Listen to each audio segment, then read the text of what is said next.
छत पर आकर, गांव के मुंडेरों पर आकर सुबह सुबह आवाज़ देकर रिश्तेदारों के आने की सूचना देने वाले ये कौवे।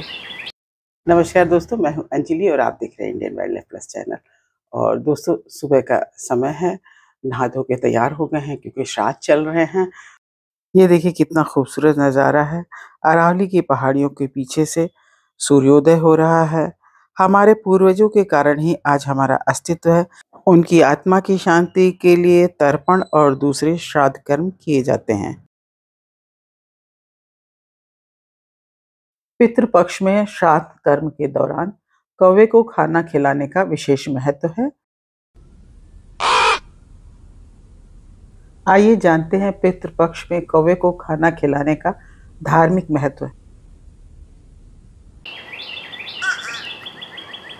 सीता चरण चोच हति भागा, मूढ़ मंदमति कारण कागा, चला रुधिर रघुनायक जाना, सीग धनुष सायक संधाना।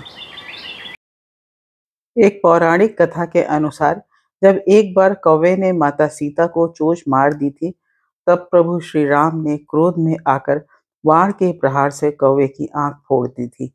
लेकिन जब कौवे ने क्षमा याचना की तो भगवान राम ने उसे आशीर्वाद दिया कि तुम्हें भोजन कराने से पितृ प्रसन्न होंगे।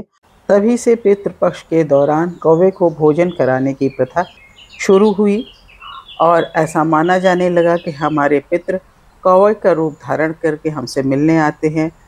इसीलिए पूर्वजों के लिए बनाया गया भोजन कौवे को अर्पित किया जाता है।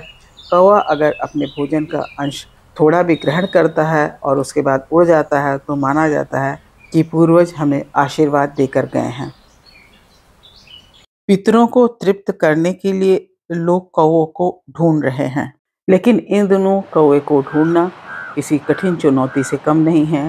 कभी छत पर आकर, गांव के मुंडेरों पर आकर सुबह सुबह आवाज़ देकर रिश्तेदारों के आने की सूचना देने वाले ये कौवे अब कहाँ गायब हो गए हैं, ये हम जाने इससे पहले हमें ये समझना होगा कि केवल कौवे ही नहीं, तमाम पशु पक्षी आज हमसे दूर हो चुके हैं।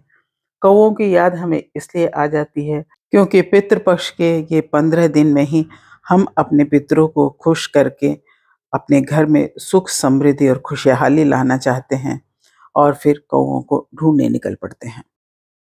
रिहायशी इलाके में रहने वाले आम कौवे बाकी कौवा प्रजाति के मुकाबले आकार में पतले होते हैं। उनके गर्दन और निचले शरीर के हिस्से धूमिल काले रंग के होते हैं।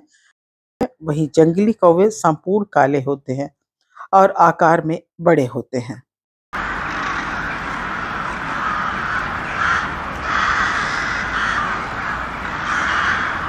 कौवे सर्वहारी होने की वजह से कैसी भी स्थिति में फलने फूलने में सक्षम होते हैं, लेकिन आज इन पर भी संकट मंडराने लगा है।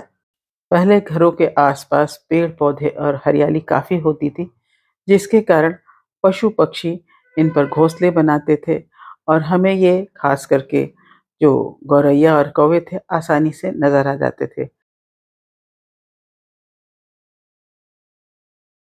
लेकिन अब रिहायशी इलाकों में ऊंची-ऊंची बिल्डिंगें, ध्वनि प्रदूषण, वायु प्रदूषण और खास करके ऊंचे वृक्षों की कमी होने के कारण इनकी प्रजनन क्षमता पर असर डालने लगे हैं। वृक्षों की कमी होने से ये सुरक्षित स्थानों पर अपनी नेस्टिंग नहीं कर पाते हैं। ये कुछ ऐसे मुख्य कारक हैं जिसके कारण आज कौवे गौरैये बहुत कम संख्या में देखे जा रहे हैं। इन्हें बचाने के लिए हमें अपने स्तर पर प्रयास करते रहना चाहिए, क्योंकि ये हमारे जीवन के अंग हैं।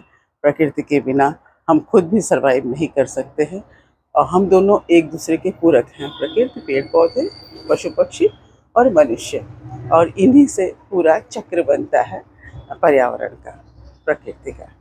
तो आज का वीडियो आपको कैसा लगा? अगर पसंद आया तो प्लीज़ लाइक कीजिए, शेयर कीजिए और सब्सक्राइब करना मत भूलिएगा। जल्दी हम किसी और विषय पर आपके साथ चर्चा करेंगे। तब तक के लिए नमस्कार, थैंक यू, बाय बाय।